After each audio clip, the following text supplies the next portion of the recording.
कि माना कि जमी को चमन बना सके ना हम, कांटे तो कम कर गए जिधर से गए हम। वो चीज़ डर अच्छे होते हैं, समाज का सुधार होता है। जैसा आप बोएंगे आपके पास वही लौट करके आएंगे। लोग दौड़ दौड़ के काम करते हैं, कोई एक आध दो लोग ऐसे होते हैं जो बदमाशी करते हैं। जब ये गरीबों माकूम हुआ तो थोड़ी गालियां मेरे साथियों से भी पड़ी कि तू क्या क्या करता रहता है, और अब हमको भी लगाना पड़ेगा। ये परमात्मा तो आता नहीं है, लेकिन वो दो व्यक्ति भेजता है जिन्हें मार बाप के रूप में जानते हैं। तुलसी भरोसे राम के निर्भय होके सोए, अनहोनी होनी नहीं, होनी हो सो होए।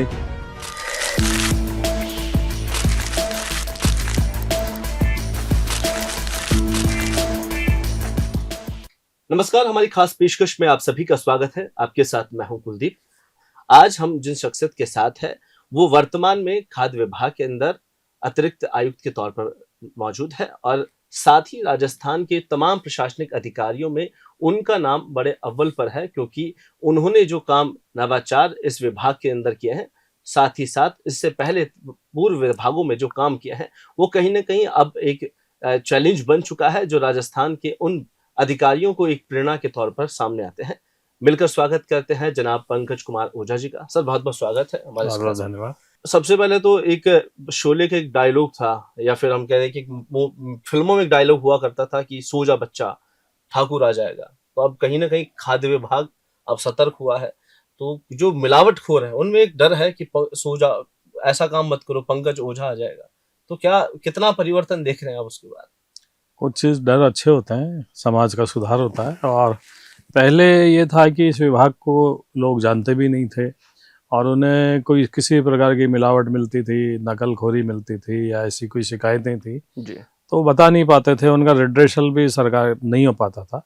लेकिन आज ये खुशी की बात है कि खाद्य सुरक्षा विभाग की पूरी टीम ने काम किया, और हमारे फूड सेफ्टी ऑफिसर्स भी हैं, कमिश्नर भी हैं, principal secretary medical and health हैं, पूरी सरकार है, चीफ सेक्रेटरी साहब है। सबके कंबाइंड एफर्ट से आज गांव ढाणी ढाणी तक खाद्य सुरक्षा विभाग को जानते हैं। ये भी जानते हैं कि अगर कोई गड़बड़ी करता है खाने में तो इसकी शिकायत की जा सकती है, कहाँ की जाएगी ये भी जानते हैं, और ये भी जानते हैं कि इस पर कार्रवाई होगी। ये विश्वास पैदा हुआ है। खैर, ये बातें आपके विभाग की है, लेकिन हम जानना चाहेंगे पंकज कुमार ओझा बचपन में प्रशासनिक सेवाओं के लिए कैसे प्रेरित हुए, और प्रशासनिक सेवाओं के साथ साथ परिवार की पृष्ठभूमि कैसे रही? बचपन में तो डॉक्टर बनने की इच्छा थी, बायोलॉजी भी ली, फिर बाद में किसी कारण से उधर गए नहीं। फिर बाद में ही लगा कि प्रशासनिक सेवाओं के जरिए आप बहुत कुछ जीवन को बदल सकते हैं, दूसरों के जीवन को बदल सकते हैं। तभी ये बात समझ में आई कि माना कि जमी को चमन बना सके ना हम, कांटे तो कम कर गए जिधर से गए हम। इसमें अलग अलग विभागों में काम करने का मौका मिलता है। डायरेक्टली आप चाहें तो लोगों की मदद कर सकते हैं, सेवा कर सकते हैं। और मेरे पेरेंट्स टीचर थे सरकारी स्कूल में, तो घर में वैसा ही शिक्षा का माहौल रहा, आदर्शवाद का माहौल रहा, संस्कार निर्माण पर जोर रहा, अनुशासन पर जोर रहा। तो उनके कठोर अनुशासन और देखरेख में ही और संस्कारिक रूप से हमारा ब्रॉटअप हुआ। तो आज भी वो कहीं ना कहीं मेरी पर्सनैलिटी में झलक ही जाता है। जी। एक किस्सा और आपके साथ कि जब आप 8वीं कक्षा में थे, तब आप उस समय अपने से बड़ी उम्र की जो पुस्तकें थी वो पढ़ा करते थे। जी। वो क्या किस्सा रहा? मम्मी को शुरू से पढ़ने का शौक था, तो मैंने देखा कि मम्मी स्कूल की लाइब्रेरी से बुक्स लाती थी और एमए भी कर रही थी। तो मेरी आदत थी कि मैं मम्मी जो भी किताबें स्कूल की लाइब्रेरी से बड़े बड़े लेखकों की कोई भी इशू करा के लाती है, उसकी एमए की उस हिस्ट्री की सारी किताबें थी, तो मैं सारी पढ़ डालता था। और मैंने उस समय मम्मी की किताबें पढ़ते हुए ये प्रण लिया है कि हिस्ट्री में एमए मैं भी करूँगा, जो बाद में मैंने किया भी। जी। उसके बाद आपने शायद नेचुरोपैथी भी की? हाँ, मैंने बीएससी बायो से किया, फिर एमए हिस्ट्री किया, एमबीए भी किया, और डॉक्टर इन नेचुरोपैथी का हमने 3 साल का कोर्स भी किया। ये सारी चीज़ें की। देखते हैं कि आज वर्तमान में कोई बच्चा नीट की परीक्षा पास करता है तो एक बहुत बड़ा जश्न मनाया जाता है, पटाखे, ढोल, नगाड़े, और मीडिया की सुर्खियां बटोरते हैं। उस समय जब आप आरएस की परीक्षा उत्तीर्ण हुए, किस तरीके परिवार का माहौल रहा? क्या आस पड़ोस, क्या फैमिली, क्या पेरेंट्स का? मम्मी को विश्वास था कि ये करेगा, और कुछ मेरे दोस्तों को भी विश्वास था कि ये टॉप करेगा। और जिस हिसाब से पेपर्स हुए तो लग गया था कि इस बार कहीं ना कहीं अच्छी पोजीशन आएगी, और भगवान की कृपा से अच्छी पोजीशन आई, और जो एक्सपेक्टेड था वही स्थान मिला भी। तो घर परिवार में बड़ी खुशी का माहौल हो गया।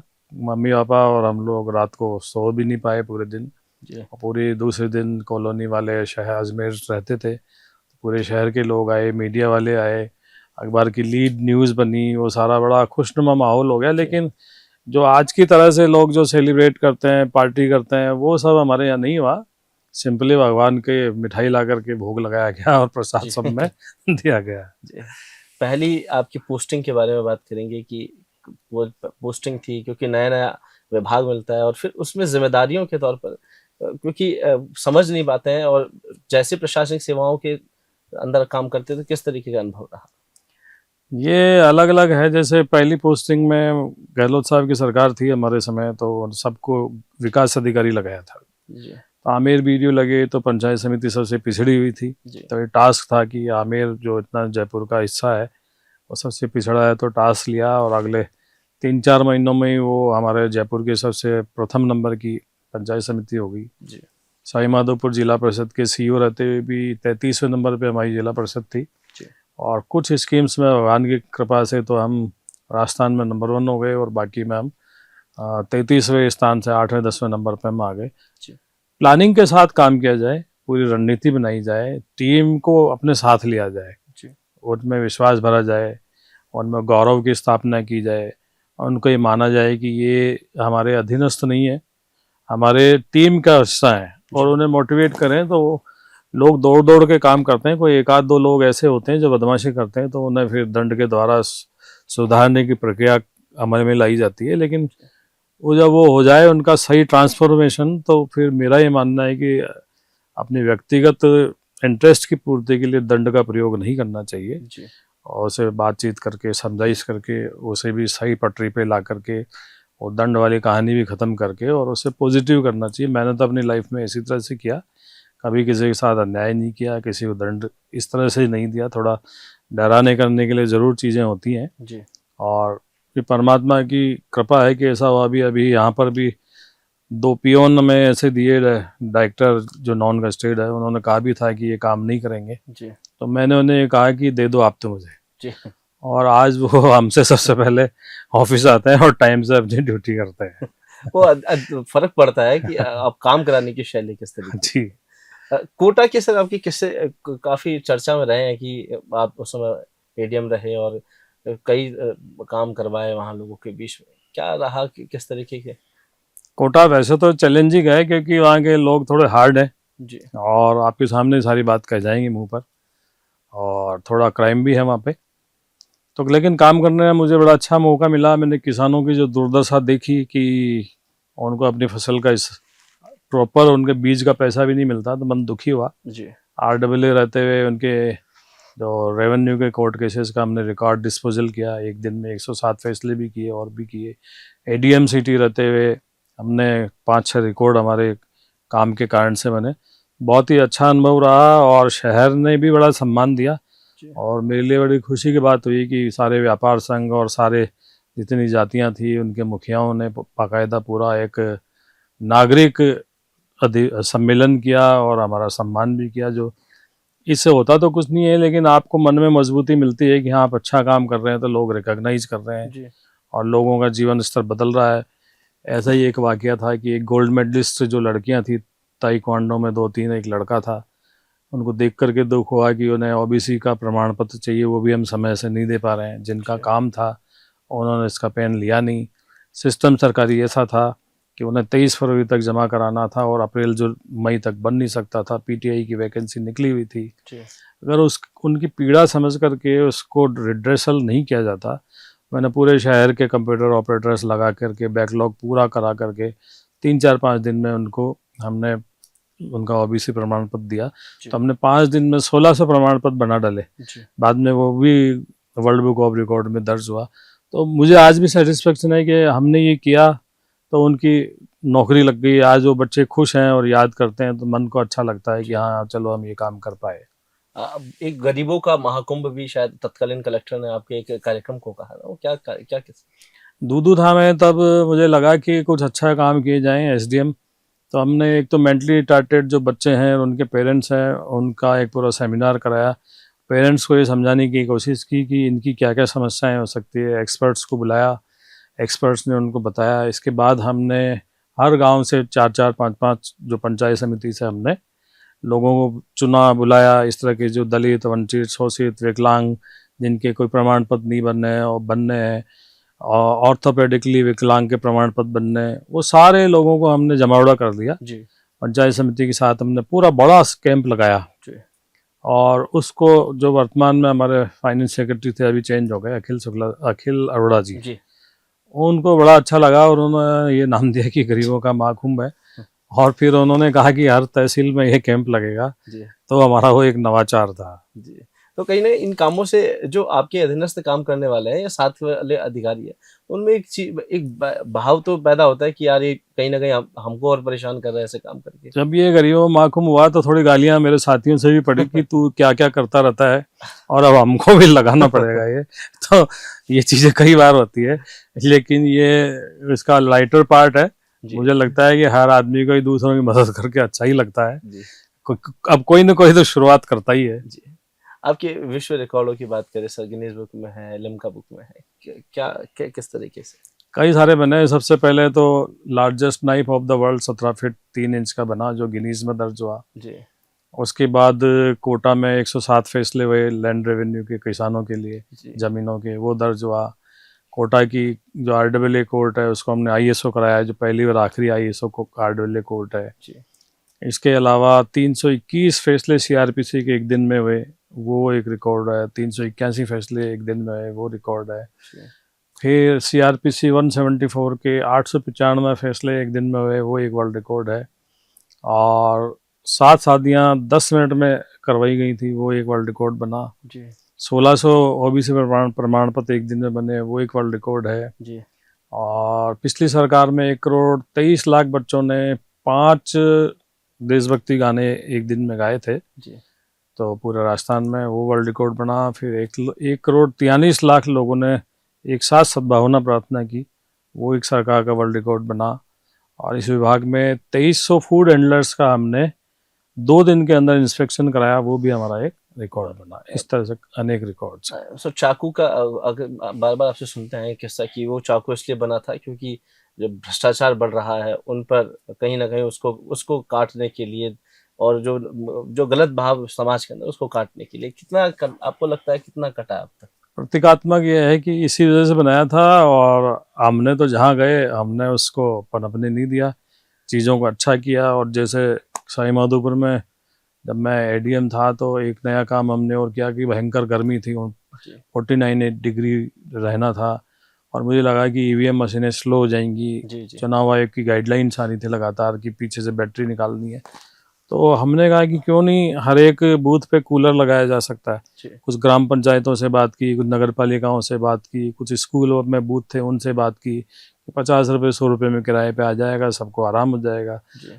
तो पूरे सब डिवीजन में लग गया था। फिर कलेक्टर साहब को पता लगा था, उन्होंने कहा कि तुम पूरे ज़िले में लगवाओ इसको। जी तो पूरे ज़िले में हर बूथ पर पहली बार था कि कूलर भी लगा हुआ था। उसके कई फ़ायदे हुए, पोलिंग पार्टी को आराम रहा। जी हमारी EVM मशीन्स गर्म होकर के स्लो हो जाती, वो नहीं हुई, बाहर लाइनें नहीं लगी। जी और इसका इम्पैक्ट ये भी हुआ कि पूरे इंडिया में सबसे कम मशीनें यदि कहीं ख़राब हुई तो वो सवाई माधोपुर में हुई। इस तरह से अगर हम कई सारे नवाचार कर लेते हैं जी तो वो अच्छा ही होता है। सिस्टम में कुछ ना कुछ आप करते हो इसके लिए। जी। सर ये प्रशासनिक सेवाएं कहीं ना कहीं एक स्तर पर अगर आप देखते हैं तो कहीं ना कहीं काम का बोझ ज़्यादा रहता है। परिवार में, दोस्तों में किस तरीके से टाइम कंज्यूम कर पाए? क्योंकि ये देखते हैं कुछ अधिकारी हमने देखा पिछले कुछ सालों के अंदर, तो कुछ लोगों ने सुसाइड कर लिए कि कोई कई तरह की वजह रही। तो इस स्ट्रेस को कैसे कम किया जा सकता है? पहली बात तो सरकारी जो एक प्रशासनिक सेवाएं हैं, सरकार कोई आपके घर पे तो आई नहीं है आपकी, आप रिक्वेस्ट करें कि आप नहीं आएंगे तो सरकार का जी क्या होगा। हर आदमी अपनी मनमर्जी से आता है और वो इस बात के लिए भी स्वतंत्र है कि उसको छोड़ करके और कुछ और कर ले, वो जी सारी फ्रीडम है। तो जो इस तरह की करते हैं सुसाइड वगैरह, उनके अपने व्यक्तिगत कारण है या अपने जीवन से कहीं ना कहीं वो असंतुष्ट है जी या मैनेज नहीं कर पा रहे हैं। इतना भी कोई बहुत ज़्यादा काम नहीं होता है। मंडे टू फ्राइडे यदि आप 4 घंटे भी ऑफिस में ढंग से काम करते हैं तो काम आराम से हो जाता है। शनिवार रविवार की सरकार छुट्टी देती है आपको, CL देती है, PL है, मेडिकल है। कभी कभार जब सरकार को ज़रूरत होती है, प्राकृतिक आपदा होती है या कोई राइजिंग समिट होते हैं, कुछ प्रोटोकॉल की ड्यूटियाँ होती हैं, जी तब जरूर ऐसी स्थिति होती है। बाकी आराम से सरकार में काम के घंटे काम इस तरह से है, बल्कि सरकार कोशिश कर रही है कि कैसे हम स्ट्रीमलाइन करें। तो अब राजकाज शुरू किया है, जी जिससे फाइल आप बिना किसी फाइल पे लिखे आप इलेक्ट्रॉनिकली फाइल्स डिस्पोजल कर सकते हो। आप कहीं पर भी हो वहाँ फाइल डिस्पोजल कर सकते हो। जी तो धीरे धीरे नवाचार भी आ रहे हैं और इतना कोई प्रेशर नहीं है। बढ़िया आराम से सरकार छुट्टियां देती है और देती है, सुविधाएं देती है। और बहुत ज़्यादा ऐसा भी नहीं है कि बहुत ज़्यादा मैनेज करनी होती है चीज़ें। जी तो जो मैनेज करते हैं वो बड़े अच्छे से भी काम करते हैं। जी। सर, आपका शास्त्रों से बड़ा लगाव है और प्रशासनिक सेवाओं में रहते रहते एक बड़ा मुश्किल टास्क है कि आदमी शास्त्र और अध्यात्म से इतना जुड़ पाता है। कहाँ से ये प्रेरणा मिली और अब वर्तमान में उसको लेकर के, क्योंकि हमने देखा कई किताबों का आपका साथ जानते हैं, गीता मनीषी है, किस तरीके से इनको देख पाते? हमारे जो जीवन को जीने के लिए पहली बात तो मेरा अपना ये भी मानना है कि सिलेबस में वो चीज़ें जोड़ी नहीं गई थी जी जो हमें मजबूत बनाती, आत्मविश्वास हमारा मजबूत करती। हमारे प्राच्य ग्रंथों में वो सारी चीज़ें हैं जो आज रिसर्च हो रहे हैं। नासा रिसर्च कर रहा है और दूसरे देश रिसर्च कर रहे हैं। हमारी जड़ी बूटियाँ, हमारा विज्ञान, हमारे परमाणु और विमान सब इन ग्रंथों में है। जी तो ये स्कूल टाइम तो पढ़ाया नहीं जाता। जी अब जीवन की अपनी जब समस्याएं आती हैं, इनके सारे उत्तर शास्त्रों में। गीता एक ऐसा ग्रंथ है जो उपनिषदों का अमृत है। जी आपकी सारी समस्याओं का उसमें ज्ञान है। गीता कर्म ज्ञान भक्ति सब चीज़ सिखाती है। हर एक अध्याय में उसकी योग, जीवन कैसे जिए उसके बारे में बताती है। क्योंकि जीवन वही नहीं है जो हम देख रहे हैं, इसके पीछे और इसके बाद भी जीवन है। वो तो आप अपने कर्मों को किस तरह से करें कि आप अपना जीवन जीते हुए जो पारलौकिक सत्ता है उसके साथ भी कनेक्ट हो जाएं, उसका आपको आशीर्वाद भी मिले और ये जीवन अच्छे से जीने के बाद आप परमात्मा के चरणों की सेवा कर पाएँ या जो भी अच्छी चीज़ें हैं वो आपको प्राप्त हो। बार बार भव सागर के चक्र में जन्म नहीं लेना पड़े, क्योंकि इतने सारे संत मनीषी और सब हैं, चाहे चाहे वेस्टर्न फिलॉसफी ले लें, चाहे इंडियन माइथोलॉजी और फिलॉसफी ले लें, संत ले लें। अगर सब लोग ये कह रहे हैं, हमारे ग्रंथ ये कहते हैं, सारे ग्रंथ कहते हैं, सारे धर्मों के कहते हैं, तो कहीं ना कहीं कोई ऐसी सत्ता है जिसके लिए जन्म होता है, तो उसे भी हमें जानना चाहिए। हमारी अनेक समस्याओं का निदान हमारे ग्रंथों में है। जी सनातन परंपरा, हिंदू धर्म की परंपरा हमें जीना सिखाती है, हमें ये बताती है कि हमें और लोगों के साथ कैसा व्यवहार करना चाहिए, कि वही जीवात्मा उसमें भी है जो हम में है। जी हमें ये जीवन में हमें ये भी बताती है, क्योंकि हमारी संस्कृति है सर्वे भवन्तु सुखिनः सर्वे भवन्तु निरामया। हम ही नहीं, सभी स्वस्थ रहें, सब खुश रहें। हमें सार्वभौम सत्ता के साथ में ग्लोबली जोड़ती है जी कि कोई पराया नहीं है, सब ह्यूमन बीइंग है। एक दूसरे के साथ दया प्रेम करुणा इनका व्यवहार करें। अब ये जितना कम होती जा रही है, हम देख रहे हैं कि विश्व में कितने युद्ध बढ़ रहे हैं। जी एक दूसरे का जो लालच है, लोभ है, इन्हीं कारणों से युद्ध है और लोग मर रहे हैं, गला काट रहे हैं, चोरी हो रही है, क्राइम हो रहा है। जैसे जैसे धर्म की हानि होगी, ये विश्व में जो हो रहा है, हमारे आसपास में हो रहा है, ऐसी ऐसी चीज़ें हो रही है जो कैमरे पे बताने लायक नहीं है। वो सब इसलिए हमें शास्त्रों की ओर भी जानना चाहिए, हमारी जड़ों की ओर जानना चाहिए। जी और जब हम इनका अध्ययन करेंगे तो हमें पता लगेगा कि हम वास्तव में इस धरती पर आए क्यों थे। जी। सर, कहते हैं कि जहाँ विज्ञान खत्म होता है वहाँ आध्यात्म की शुरुआत होती है। हमने शायद पहले भी जिक्र किया था कि परमाणु का जिक्र, जो परमाणु बम का, क्योंकि हम इसके जनक किसी और को मानते हैं, लेकिन ये हमारे शास्त्रों में पहले से है। तो वो जानना चाहेंगे वो कहाँ है, लोग इस चीज़ से अभी तक अनभिज्ञ। परमाणु की परिभाषा अगर देखें तो कणाद ऋषि ने दी, और श्रीमद् भागवत को अगर देखें तो उसके 30वें स्कंद के 11वां अध्याय जो सृष्टि रचना खंड है, परमाणु की एज इट इज परिभाषा दी हुई है कि पदार्थ का वो सबसे छोटा कण जिसे और तोड़ा नहीं जा सकता उसे परमाणु कहते हैं। श्रीमद् भागवत के 12वें स्कंद में पृथ्वी पर 7 महाद्वीप है, ये लिखा हुआ है। इसी तरह से कि परमाणु बम कैसे बनेगा, गीता के 11वां अध्याय जिसमें भगवान अपना विश्व रूप दिखाते हैं, 11वें अध्याय के 12वें श्लोक में वो एक श्लोक आता है, वेदव्यास जी लिखते हैं कि जब वो विराट रूप लेते हैं तो हजारों सूर्यों के से भी ज़्यादा जो प्रकाश होता है वो होता है। जी इससे जो परमाणु बम के जनक थे उन्होंने इसकी प्रेरणा ली, परमाणु बम बनाया। ये एक पत्रकार को उन्होंने साक्षात्कार में बताया। जी और ये ओपनहीमर जो फिल्म आई थी अभी, उसमें भी ये बात हॉलीवुड के द्वारा बताई गई है। इसी तरह से फेराडे जब बैटरी बनाने की कोशिश कर रहे थे जी और बैटरी बन नहीं रही थी, तो एक रात उन्हें स्वप्न आया कि एक बड़े से ऋषि हैं लंबी सी उनकी सफ़ेद दाढ़ी है, और उन्होंने परमाणु बनाने का पूरा सूत्र बताया, कैसे बनेगा ये उनको स्वप्न में बताया। बाद में फेराडे ने वो बैटरी का आविष्कार किया, और उन्होंने अपना पूरा क्रेडिट एक इंटरव्यू में उन्हें दिया कि वो वेस्ट ईस्ट के एक संत थे, शायद भारत के ही थे, जी जो कि ऋषि अगस्त्य थे। उनके स्वप्न में जाकर के उन्होंने बैटरी का निर्माण कराया, ये फेराडे ने अपने इंटरव्यू में कहा है। जी। तो ऐसे अनेक चीज़ें हैं भारतीय संस्कृति की। अभी तक इन चीज़ों की हमारे एजुकेशन सिस्टम में या फिर लोगों के बीच में न जाने की वजह क्या रही है? क्योंकि इसके पहले जो बनाए गए सिलेबस, उनमें इसको लिया नहीं गया, लेकिन अब भारत सरकार का एक नया इनिशिएटिव आया, इंडियन नॉलेज सिस्टम IKS, उसमें इन सबको डाल करके और अब लाया जा रहा है सामने। सर हम देखते हैं कि लगातार देश भर में कितनी तरह की चीज़ें होती है, तो आध्यात्म से खुद को जोड़ कर रखना, और उसके बाद में अब क्योंकि कोविड के बाद में चीज़ें काफ़ी बदली है, लोग अपने रहन सहन को बदलाव करके रखे हैं। क्या लगता है कि अब वर्तमान समय में अपने आप को किस तरीके से भोजन के साथ साथ और अपने दैनिक क्रियाओं में कैसे रखा जाए? वर्तमान में सबसे महत्वपूर्ण है स्वास्थ्य, जी क्योंकि स्वास्थ्य पर ही सारा हमला है। चाहे कोरोना के दोनों पार्ट थे, या बीच बीच में फिर कुछ और आने की बात होती है, और वर्तमान में जो मिलावटखोरी बढ़ी है, जो हमने इस विभाग में देखा है, वो सब आपका शरीर खराब कर रहा है। डेली रेस्टोरेंट खुलते हैं और हम अट्रैक्ट हो रहे हैं, हर वीक बाहर जा रहे हैं, तो हमारा शरीर खराब होगा। इसी तरह से मेडिकल माफिया डेवलप हो रहा है, जी वो आपके शरीर के साथ नकली दवाइयों, नकली चीज़ों के साथ खेलने के लिए तैयार हैं। तो सबसे महती आवश्यकता है आप अपने शरीर को स्वस्थ रखें। हमारी माइथोलॉजी भी कहती है कि हमारे स्वस्थ शरीर में ही हमारा स्वस्थ मन रहता है, और पहला सुख शरीर को माना गया है। जी तो कोरोना के बाद ये काफ़ी परिवर्तन हुआ है, लोग इस तरफ जागरूक हो रहे हैं और आध्यात्मिकता की तरफ भी बढ़ रहे हैं। और आपने इसका देखा होगा कि महाकुंभ जब अभी हुआ तो एक रिकॉर्ड संख्या में आई, जी क्योंकि हर आदमी सुकून चाहता है, अपना जो अंदर का उसका जीव है उसको शांति देना चाहता है। तो कोरोना के बाद में इस पे मंथन हुआ है कि हमें अच्छे से जीना चाहिए। पंकज ओझा के फिट का वजह क्या है?